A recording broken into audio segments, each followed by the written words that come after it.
हम जहर पी रहे हैं, पानी में जहर, पवन में जहर, खाद्य में जहर। क्यों ये?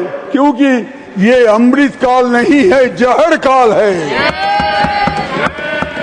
आप चिल्लाइए मत। अगर हिम्मत है तो गवर्नमेंट को बोलिए पर्यावरण को रक्षा करे, नहीं तो कोई दवाई से कुछ नहीं होने वाला है। मंत्री बाधा डाल रहे हैं, मंत्री बाधा डाल रहे हैं। ये हो रहा है यहाँ। तो global cancer observatory estimates, there were 19.3 million cancer cases worldwide in 2020, and India ranked third after China and USA. Globocon 2022 report also predicted that cancer cases in India would increase to 2.08 million, accounting for a rise of 57.5% in 2040 from 2020. यानी कि पिछले 5 सालों में 28% increase हो चुका है। Ma'am, apart from cancer, the major diseases which cause deaths in India are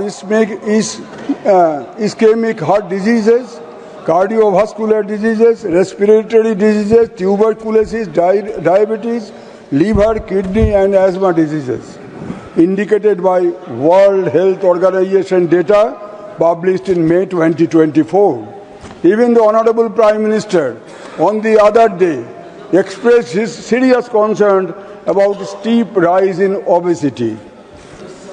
Ma'am, with the mushroom growth of private nursing homes and clinics, the sale of spurious and substandard medicines are skyrocketing.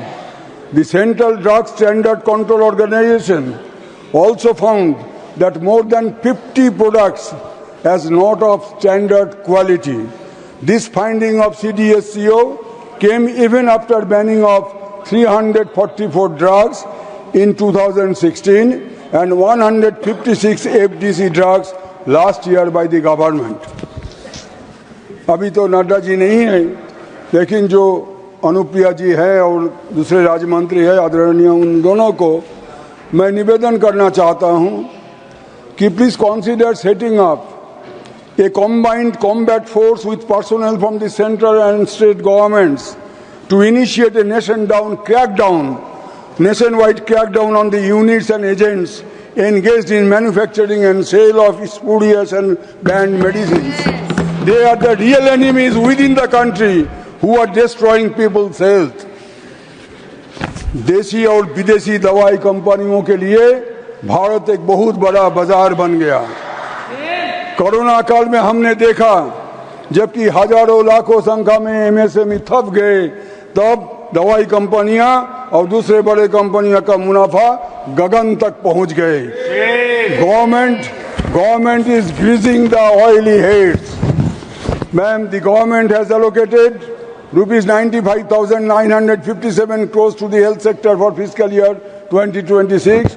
That is a 9.46 increase from the 2025 budget. But it does little to address the long-standing resource gap in public health infrastructure, because the healthcare sector accounts for 1.94% of the total budget, reflecting a declining trend compared to previous years. Ma'am, despite the rising cost of medicines and treatment, there was a legitimate expectation among the people across the nation, particularly the senior citizens, missing middle-class families, and the workers from the informal sector, that there would be reduction of GST on health insurance premiums from 18% to 5%, and the TDS limit under Section 80 of the IT Act will increase from 25,000 to rupees 50,000, but in vain. Now, let me look for a while to my state, West Bengal. The Honorable Chief Minister of Bengal, Mamta Didi, had introduced Swasthya Sathi in December 2016, long before the introduction of Ayushman Bharat by Government of India. And Swasthya Sathi was acclaimed worldwide, like many other welfare schemes undertaken under the aegis of Didi. Today, 2,914 hospitals in Bengal are empaneled in Swasthya Sathi. In 2021-22, the spending on account of Swasthya Sathi was rupees 2,263 crores, which went up to 2,694 crores in 23-24, benefiting immensely over 8.72 crores people till February this year.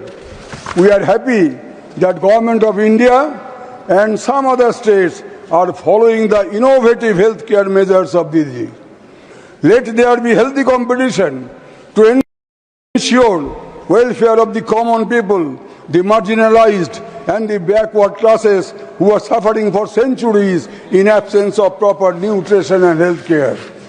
Ma'am, at the same time, I am putting a question to myself as to why there should be stepmotherly attitude by center towards Bengal.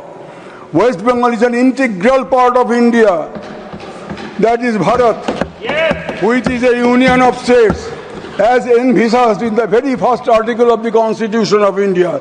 It was never and can never be a unitary state. The history of 190-year British rule is witness to the valiant liberation war launched by the people of Bengal from the Battle of Palashi in 1757 by Nawab Siraj-ud-Dawla to Sepoy Mutiny in 1857 at Barakpur led by Mangal Pandey, from the revolutionary upsurge organized by Sri Aurobindo, Khudiram, Bhagajotin, Master Das Surya Sen, Rajbihari Bose and many others, which culminated into war declared by the Supreme Commander of Indian National Army, Netaji Subhash Chandra Bose, against the British on October 21, 1943, and unfurled the national flag on the Andaman and Nicobar Island, as well as in Moirang, nowadays in Meghalaya. More than 3 million of Bengalis died of man-made famine in 1943.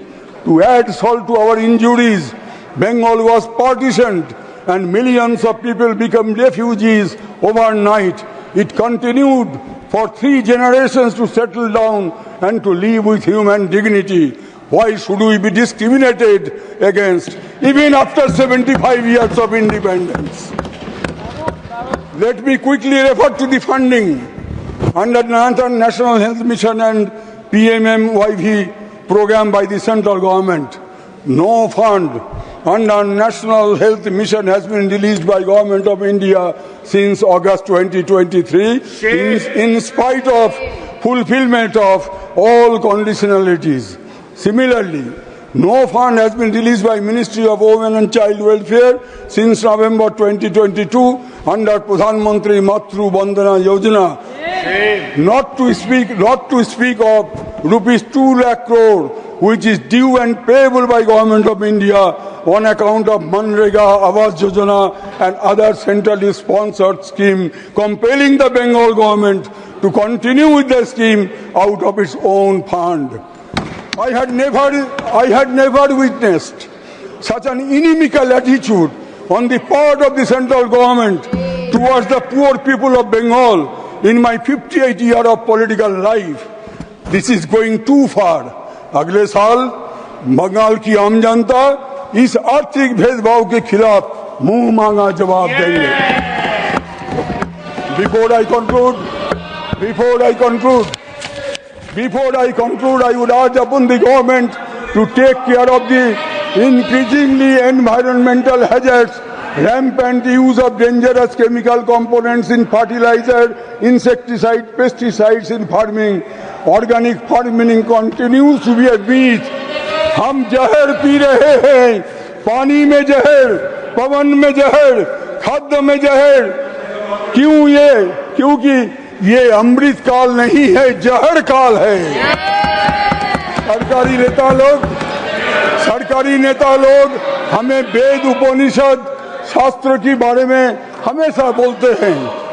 तो कैसे भूल गए आप? कैसे भूल गए ऋग्वेद का 1.9 सूत्र, जहां जिस मंत्र में बताया गया हमारे पूर्वज जिन्होंने ऋग्वेद का जन्म दिया था, लिखा गया था, उसमें है मधुबाता ऋतायते मधु क्षरंति सिंधव माधुर्न संतोषधि मधुनक्तो बुतो शशि मधुमत पार्थिवमर्ज मधु दौड़न्तु न पिता मधुमन्न वनस्पति मधुमान अस्तु सूर्य मधुर्गाव भवन्तु न ओम शांति शांति शांति may the winds blow sweetly may the rivers flow sweetly may the herbs be to us sweet and beneficial may there be sweetness during the day and night may the heaven be sweet to us may the fruit bearing trees be sweet to us the sun be sweet and benevolent to us Om Shanti. आप चिल्लाइए मत, अगर हिम्मत है तो government को बोलिए पर्यावरण को रक्षा करे, नहीं तो कोई दवाई से कुछ नहीं होने वाला है। ये बीमारू देश